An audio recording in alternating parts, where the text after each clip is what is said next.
teman-teman bisa lihat. Kemudian masih ada akar lebih lubang di sana. Ini di pinggiran tidak terganggu untuk kita. Ayo kita berangkat dulu. Sekarang saya mau mengajak teman-teman semua untuk belajar bonsai, yang biasa dikatakan seniman atau teman-teman kita dalam dunia bonsai, yaitu belajar dari alam. Bagaimana sih sebenarnya belajar dari alam itu, dan tentunya kita juga butuh orang lain untuk belajar, bukan dari alam saja. Dan sekarang saya ingin mengajak teman-teman untuk mengetahui bagaimana kondisi di alam, cara hidup pohon, karakter pohon, dan struktur perakarannya. Jadi di sini kita bisa lihat langsung dari alam dan kemudian bisa kita aplikasikan di bonsai kita. Kita akan mulai dari pohon Benyamin atau beringin yang besar ada di sana, dan itu akar sulur cukup banyak dari atas. Dari atas menggantung ke bawah. Kita jalan ke sana dulu, kita lihat bagaimana cara hidupnya dan juga karakter pohonnya.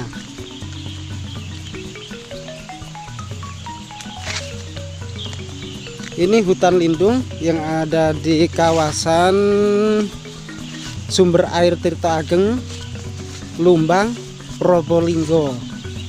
Nah, ini adalah pohon Benyamin yang cukup besar banget di sini. Itu perakarannya, dan ini ada di tanah agak miring, cukup besar sekali karena ini pohon yang dilindungi, hutan lindung.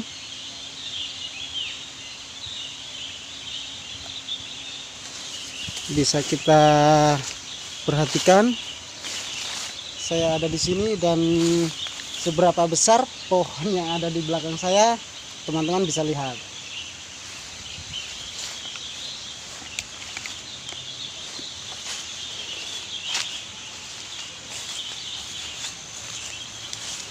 Di tanah yang agak lapang tentunya pohon ficus mempunyai perakaran yang cukup kokoh dengan struktur akar seperti ini, penataan akar. Nah, ini cukup memblimbing sudah.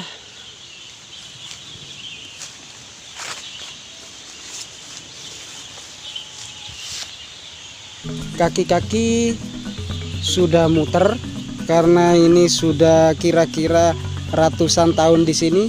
Mulai saya belum lahir pohon ini sudah ada, kata bapak saya. Dan ini akar-akarnya. Di sini ada akar besar, akar kecil, kemudian masih ada akar lebih kecil lagi.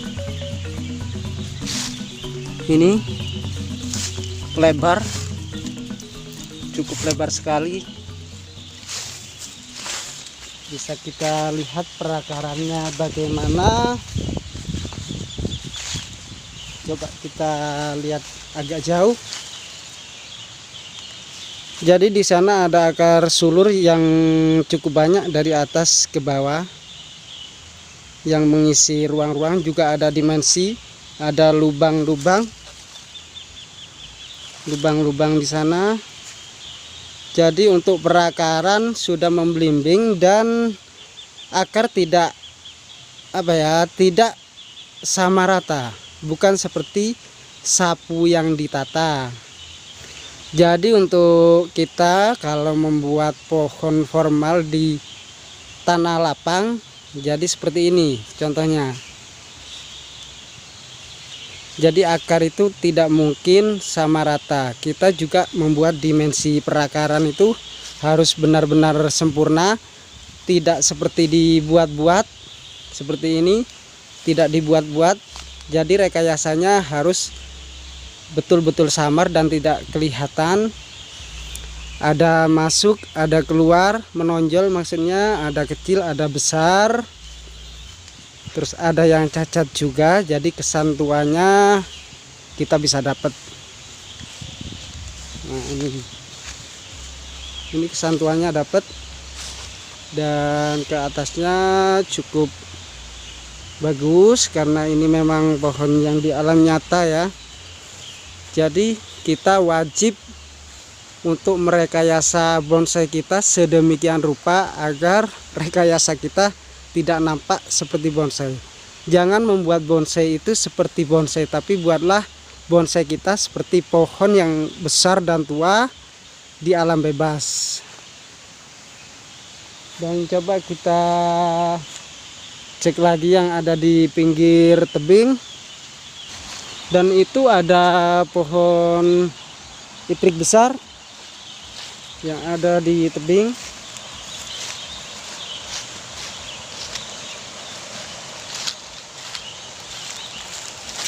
Bisa kita lihat di sana di tebing. Oh, itu bukan pohon iprik tapi pohon loa. Itu banyak gangguan, dan mungkin ini adalah faktor alam dan perakaran tidak sempurna karena ini di tebing sungai. Kemudian ada akar yang mati atau bagaimana, jadi itu mungkin kena erosi tanah yang kena banjir, jadi akarnya akan ada kerusakan di sana. Jadi tampilannya seperti itu. Tidak semua pohon yang kita desain dalam dunia bonsai itu harus kakinya muter semua, tergantung kondisi alam dan lingkungan di sekitarnya. Dan sekarang kita coba cek pohon yang lain dulu. Ini tadi pohon beringin, kita coba cek pohon mahoni. Bisa mengatakannya gaya cokan atau natural, formal, gaya tinggi. Coba kita lihat di sana. Nah, itu banyak pohon di sana dengan perakaran yang muter juga karena ini lumayan lapang di sini. Jadi kalau dari atas ini gaya tinggi banget ya.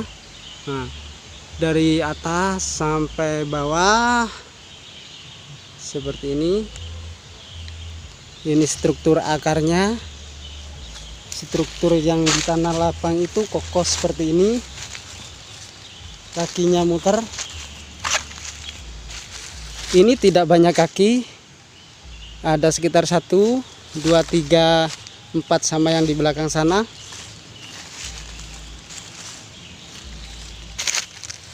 Dan kalau kita mendesain akar jangan terlalu sempurna atau rapi, nanti juga kesan naturalnya hilang. Dan sekarang kita coba jalan lagi, kita cari pohon yang yang perakaran tidak sempurna dan percabangan tapi cukup sempurna. Seperti yang di sana itu pohon iprik yang ada di pinggir sungai juga. Coba kita ke sana.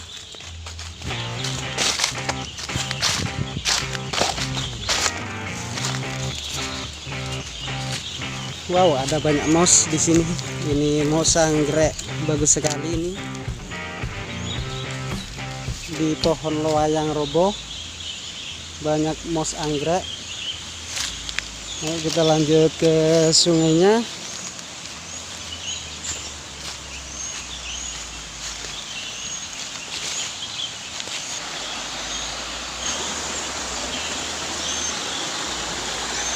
Nah, jadi ini pohon iprik yang saya maksud yang ada di pinggiran sungai, namun pertumbuhannya tetap formal di sini.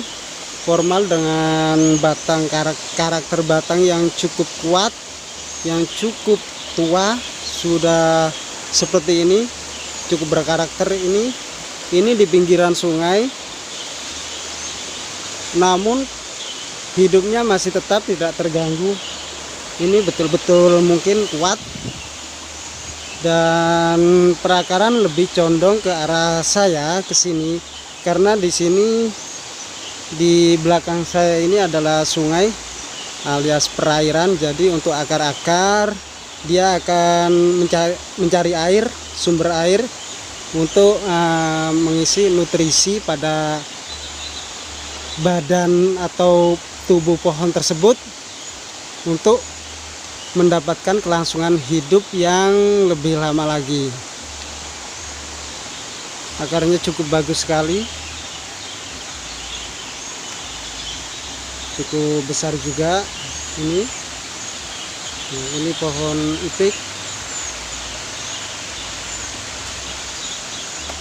dengan karakter pohon yang cukup tua dan perakaran di sini cukup bagus, cocok untuk kita contoh sebagai referensi di pohon-pohon yang kita desain. Jadi yang namanya belajar dari alam itu seperti ini, kita melihat dari alam dan tetapi kita juga masih butuh bantuan orang lain atau mentor kita untuk berkarya, bukan alami belajar dari alam. Saya tidak percaya, karena alam itu cuma sebagai referensi dan ada orang yang membantu kita untuk belajar di dunia masing-masing ya, terutama di dunia bonsai. Alam hanya sebagai referensi, contoh kita, dan ada guru kita, teman atau siapalah yang bisa kita anggap guru untuk belajar mendesain suatu pohon bonsai, dijadikan seperti pohon nyata yang dari alam kita taruh di wadah atau pot.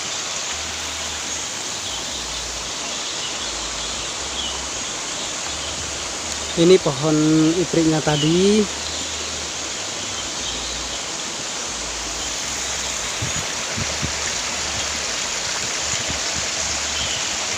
Di sini sungainya masih tetap asri karena memang dilindungi dan ini tidak terjamah sama sekali. Walaupun ada orang yang masuk ke sini mungkin cari ketenangan atau refreshing semacamnya, jadi tidak mengganggu apa yang ada di sini, termasuk burung,